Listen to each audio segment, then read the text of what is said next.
This past weekend, if you visited Ninja's now dormant Twitch channel, it was redirecting you to some of his biggest competitors. And particularly on Sunday, things got a little awkward when one of those channels was streaming porn.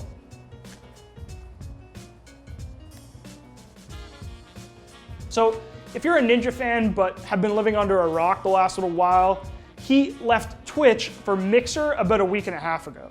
Mixer is more or less the same thing as Twitch, but owned by Microsoft. The way that this worked was Mixer basically went in and bought Ninja from Twitch. If you're looking for more information on that, we did an entire video on it. So naturally to us and many in the gaming world, this all seemed like a shock. I obviously can't speak to whether or not Twitch knew anything about Ninja leaving, but losing your biggest streamer can't feel good. And of course we saw that as they removed this checkmark like 5 minutes after he made the announcement, to which basically all of Twitter said that was the fastest Twitch had ever responded to anything. So just a few days after the move, Twitch started using Ninja's old channel, twitch.tv/ninja, as a landing page that redirected you to the other top Fortnite channels.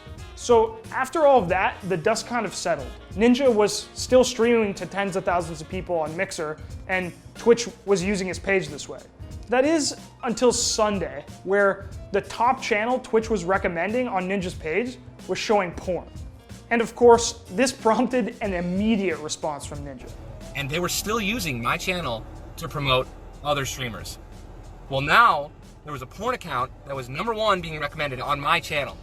And I have no say in any of this stuff. So here's what happened. Some Russian channel categorized under Fortnite was streaming porn for hours to 14,000 viewers, and that was being shown as a recommended channel to Ninja's viewers, Ninja's old viewers, coming to see where he'd gone after the last week and a half. Now, as shocking as this all sounds, if you are anywhere near Twitch on a regular basis, you know this is not the first time porn has been broadcast to tens of thousands of people. The reality is, Twitch can't control it. Broadcasters can put whatever they want on their screen, and then it's up to Twitch to act quickly and shut it down as quickly as possible. But what's crazy about porn on Twitch this time is that it was being broadcast as a recommended channel to one of their most followed streamers for hours before anything was done about it. And once it was finally taken down, Twitch's CEO took to Twitter to apologize to Ninja and revert his channel back to normal. So here's what Twitch's CEO, Emmett Shear, had to say. Our community comes to Twitch looking for live content. To help ensure they find great live channels, we've been experimenting with showing recommended content across Twitch, including on streamers' pages that are offline, which of course they did with Ninja. This helps all streamers as it creates new community connections. However, the lewd content that appeared on Ninja's offline channel page grossly violates our terms of service. And we've permanently suspended the account in question. On a more personal note, I want to apologize directly to Ninja that this happened. It wasn't our intent, but it should have not happened. No excuses. So after this exchange took place on Twitter between the CEO and Ninja, Ninja's channel was then reverted back to its normal state with no recommendations. Now, of course, with anything viral like this, there's gonna be a lot of takes on the internet. And for me, it all comes back to one simple question. Who owns the viewers on Ninja's channel? Him or Twitch? And at first glance, it seems obvious. Twitch is this massive company, they're a subsidiary of Amazon, one of the world's largest corporations. They should be able to advertise on their platform however they want. But as you know, when it comes to Twitch and streamers and this kind of world that we've all caught ourselves in, it's not as simple as that. Streaming and content creation and gaming, it kind of feels like this DIY, homegrown world. These guys are, going out every single day, streaming for 8 hours to handfuls of viewers until their community rises up and grows and is able to generously move their career forward.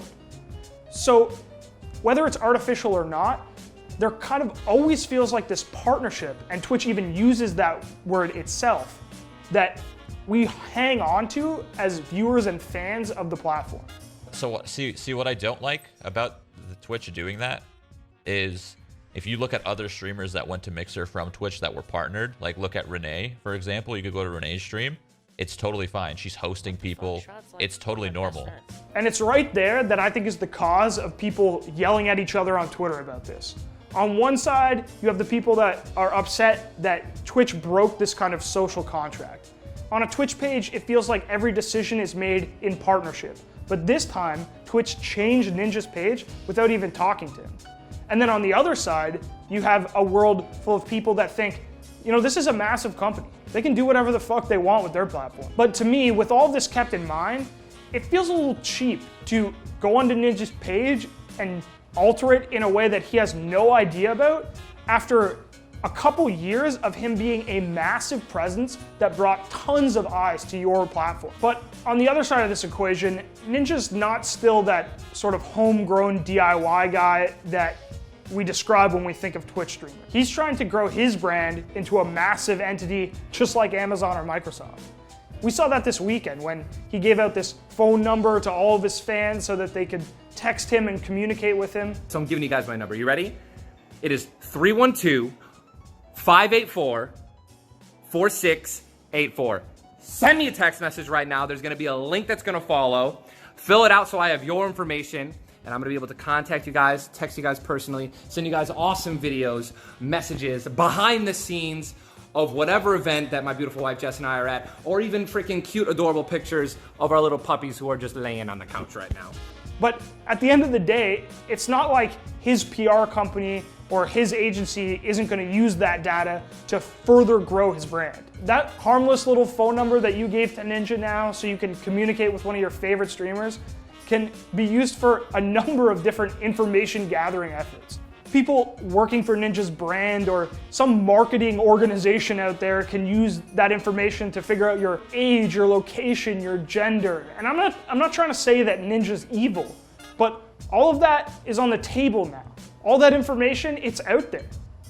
And this kind of brings me full circle back to my point from the last video. This deal with Mixer is groundbreaking in that it kind of removes a lot of Ninja's worries about stuff like this on Mixer. He's being paid a salary. He's not losing sleep over his viewership or porn or whatever kind of crazy shit this IRL section of Twitch is doing right now.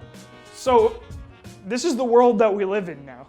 You know, we've got porn on Twitch, and Ninja's bigger than professional athletes somehow, and people are IRL streaming their Disneyland trips, and all we can really do is sit back and watch what happens next, and then do a don't at me about it.